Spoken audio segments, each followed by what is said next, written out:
Rian Antoni alias Rian Pocong, 40 tahun, tersangka kasus dugaan asusila anak di bawah umur, dilimpahkan ke Kejaksaan Negeri Palembang, Selasa 30 Mei 2023. Kasih Intelijen Kejari Palembang Fandi Hasibuan SHMH dikonfirmasi membenarkan bahwa tersangka Rian Antoni telah dilimpahkan oleh penyidik Polda Sumsel ke Jaksa Kejari Palembang.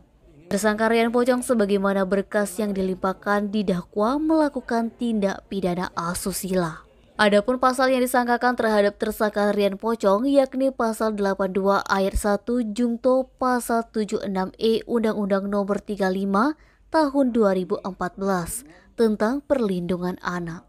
Ancaman pidananya maksimal 15 tahun penjara. Usai pelimpahan tahap 2 tersangka dan barang bukti, selanjutnya penuntut umum Kejari Palembang dalam waktu dekat akan melimpahkan berkasnya ke Pengadilan Negeri Palembang untuk disidangkan.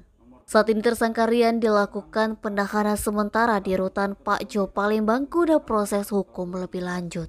Dari pantauan pelimpahan, Rian Antoni alias Rian Pocong nampak pasrah saat dilakukan pelimpahan tahap 2 di gedung Kejari Palembang.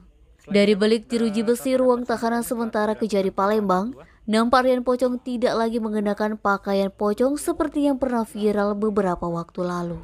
Didampingi kawalan petugas jaga tahanan Kejari Palembang, nampak Rian hanya mengenakan pakaian kaos putih bergaris hitam saja. Fadli, Sumik.co melaporkan.